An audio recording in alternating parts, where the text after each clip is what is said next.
Всем здравствуйте! Сегодня я хотела бы такую тему осветить, как чистки. Но с какой стороны? Не с той стороны, что магически, да, вы там что-то магичите, чиститесь, какие-то ставите ставы и все остальное, это тоже да. Но я хотела бы подсветить такой интересный эффект чистки, который вы могли не замечать, да, он может быть не только после какого-то магического вмешания, да, когда вы специально что-то делали, чтобы чиститься, но, конечно, оно очень ярко, как сказать, проявляется, да, когда вы прошли какой-то тренинг, поработали основательно со своим мышлением, кармой, почистили какие-то свои тела, эфирные, астральные, ментальные, поработали с установками. И я заметила, что у меня всегда после таких глобальных каких-то чисток начинают портиться вещи. Вот это что самое интересное. Я любитель вещей, ну вот, знаете, есть любимая там кофта, да, которой может быть много лет, она хорошо выглядит, и с ней расстаться, например, очень сложно, просто потому что она очень мне нравится. И вот такие вещи начинают портиться, то есть начинает уходить из жизни то, что уже не соответствует вибрациям вашим, то, что не соответствует вам новым. Это не обязательно старые даже вещи какие-то любимые, это могут быть и новые вещи, просто которые вам уже не соответствуют, и так тоже бывает. И вот один из таких ярких примеров, которые я помню, когда я прошла 2 очень мощных тренинга, один из них был народ, кстати.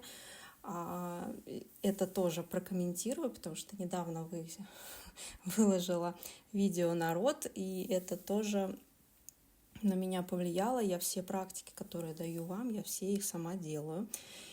То есть они всегда проверены на себе вначале, а потом уже, так скажем, выходят в массы. И вот у меня начались какие-то... У меня никогда так не портились вещи после тех тренингов, которые вот второй был народ. Они стали рваться в машинки, они стали краситься, я просто их чем-то вот кофе пролила, но не отстиралось, то есть вот какие-то такие вещи. У меня это происходит крайне редко, настолько крайне редко, что практически никогда. И тогда я не понимала, что происходит. И сейчас я вот заметила, что как только начинают портиться вещи, это значит, идет какая-то глобальная чистка в невидимых для глаза телах, да, потому что у нас есть не только физическое тело, есть еще эфирное, астральное, будхиальное и там еще вот дальше. Ну, загуглите, если интересно. Сейчас об этом не буду на этом останавливаться. И также еще один эффект после чисток, что появляется маниакальное желание убираться, выбрасывать вещи. Причем эти вещи могут быть новыми, но они куплены, знаете, на таком, что вроде как бы классное, со скидкой, можно купить, но не носятся. То есть те вещи, которые вам, так скажем, не вдохновляют, назовем это так, которые просто лежат, занимают место. И это можно сравнить с тем, что также наши какие-то негативные блоки, страхи и вообще блоки, ментальные установки, которые нам не служат, они как вещи, которые занимают наше пространство. Да? То есть у нас есть пространство физическое, это там, где мы живем, квартира, дом, комната ваша, да даже ваша машина. И, соответственно, все эти вещи, они отражение вас, если вы живете постоянно в этом всем окружении. И вам хочется почистить, вплоть до того, что просто убраться, просто подмести, помыть пол, хотя, в принципе, у вас может быть даже не грязно, но вам хочется именно вот обновить, вам как-то дышится после этого легче. И перебрать шкаф, помыть полки, помыть там, где даже не видно, да, никому не будет видно, но вы знаете, что там грязно. И у меня вот даже случилось такое, что я недавно убиралась в ванной, и где-то я услышала, что люди снимают этикетки с шампуней, там вот этих скрабов и все остального, чтобы не было вот этой пестроты. И я такая: ого, а что, так можно было? Я сняла все этикетки, и мне так стало свободно, то есть нету лишней информации, а вот эта вся пестрота, все вот эти цвета, названия, это все информационный мусор, так скажем. То есть вам это никакой информации не несет, но это занимает ваше внимание и пространство. И после того, как я убрала все этикетки, мне прям стало очень классно и легко. Естественно, я, конечно, знаю, где что находится, у меня все стоит на своих местах. Ну, либо можно как-то подписать, если кому-то нужно будет, есть специальные наклейки. Но, в принципе, у меня остались либо белые тюбики, либо прозрачные. И прям стало так красиво и хорошо на душе, что я прям захожу в ванну и любуюсь этим порядком. Хотя вещи стоят так же, их столько же, и, соответственно, ничего не поменялось, кроме отсутствия этикеток, то есть лишнего шума. Такой же эффект я прочувствовала, когда я ездила в деревню, где ничего не было. То есть там даже автобус ходил, по-моему, раз в неделю, и добраться до ближайшего даже не города, а поселка можно было только на такси. И, соответственно, там вот этого информационного мусора было по минимуму. Очень много гуляли, спать ложились рано, там что в 9-10 часов, просто потому что тупо там делать нечего было.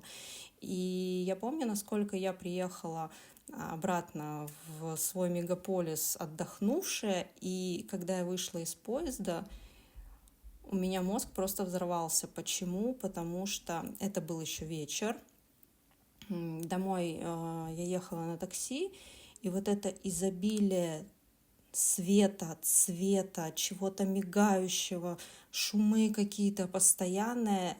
И вот тогда я осознала, насколько вот этот информационный шум, он загрязняет и пространство, и наше мышление, и вообще не дает порой нормально спать и отдыхать, просто потому что вокруг нас очень много всего разного, мерцающего, яркого и всего остального.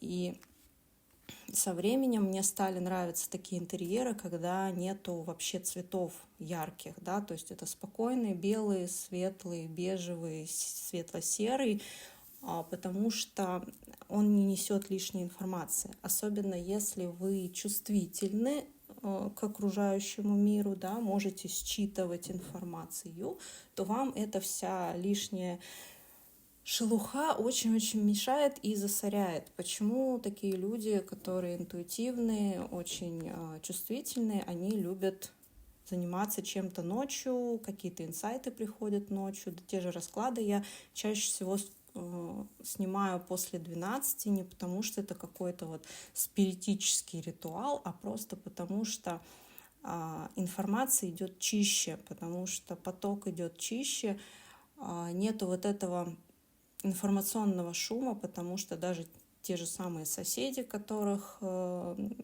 не спят, да, то есть люди, которые живут сверху, снизу и вообще ходят по улицам, это все впитывается теми людьми, которые ощущают вот это пространство. Поэтому, если вы чувствительный человек, то вам может быть там плохо в каком-то...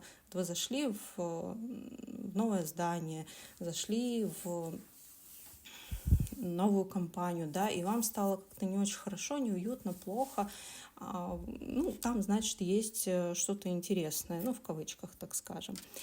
И прочистки, да, почему все время еще советуют принимать душ с утра, вечером, потому что вода очищает. Почему хочется убираться, мы убираемся водой, да, вода тоже очищает. Хочется помыть пол, соответственно, это, так скажем, образно связь с землей, да, мы ходим по полу ногами, и, соответственно, хочется эту связь тоже почистить. Не потому что пыльно, не потому что грязно, хотя, в принципе, пыль, она всегда собирается. И обычно люди, которые, в чем-то успешны, живут как-то лучше, заметьте, они очень ну, не то чтобы помешаны на уборке, но они любят, когда много пространства, да. Почему богатые люди, они живут в больших домах. Вот когда у меня случился вот этот скачок, мне вдруг стало тесно. Я понимаю, что мне мало места, что слишком много вещей, слишком много мебели. То есть для меня все самое лучшее, это когда вот в комнате, ну, практически ничего лишнего нет, вплоть до мебели.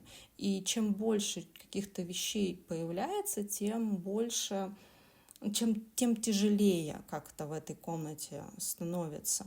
Причем, заметьте, люди, которые обычно плохо живут, у них дома не убрано, у них в квартире или в доме, когда очень много хлама.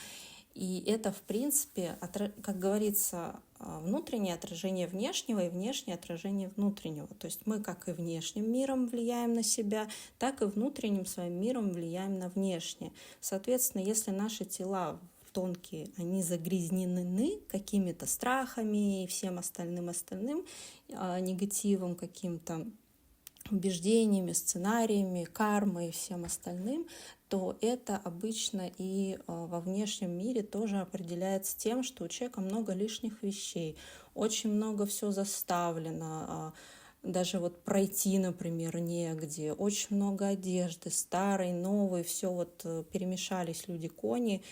И с чего можно начать? Это как раз-таки с того, чтобы выкинуть лишнее. Это вот вам прям рабочая практика. Вроде бы как ничего особенного, да, но я вам сейчас объясняю именно, как это работает. То, что вы, выкидывая лишнее из пространства, а все вещи, которые находятся в нашем пространстве, мы их обслуживаем своей энергетикой. Поэтому и говорят, что хотите новое, выкиньте старое. Почему? Потому что на новое нужна энергия. Если этой энергии нет, соответственно, новое не приходит. И здесь получается именно так, что выкидывая старые вещи, в кавычках старые, они могут быть и новые, просто они вас не радуют, они вам не нравятся, вы их не можете никуда определить, соответственно, они вам не нужны, но они занимают место, они занимают вашу энергию.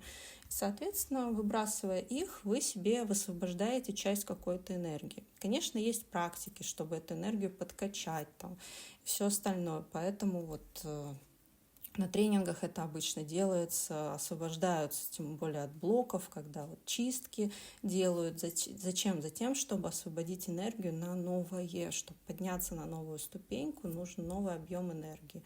Если его нет, можно, наверное, очень долго что-то делать и так ничего и не получить. Почему ничего не меняется? Потому что нет объема энергии. Соответственно, чистя страхи, блоки, ментал, убеждения, да, мы высвобождаем вот эту заблокированную энергию в тонких телах, и, соответственно, это все каким-то образом складывается. И, в общем, у меня была неделя уборки квартиры. Я сама от себя была в шоке, но это было очень интересно. И что-то я еще вам хотела про род сказать. Мне писали девочки в личные сообщения по поводу этой практики. Я очень рада, что она вам зашла. Видимо, есть такие сейчас энергии, что нужно кому-то поработать с родом. Можете накидать какие-то свои примеры, запросы на расклады по роду, например, либо я что-то еще в потоке тоже считаю, мы посмотрим. В общем, на сегодня как-то так, не хочу записывать очень много. Напишите, как вам такой формат, мне вполне очень нравится, что можно вот так с вами пообщаться, поделиться какой-то информацией. Подкасты из YouTube у меня как-то перекочевали в телеграм-канал. Возможно, что-то я буду постить в YouTube после телеграма, посмотрим. В общем, как-то так. Всем хорошего дня, вечера, когда вы это послушали, или спокойной ночи, и до новых встреч.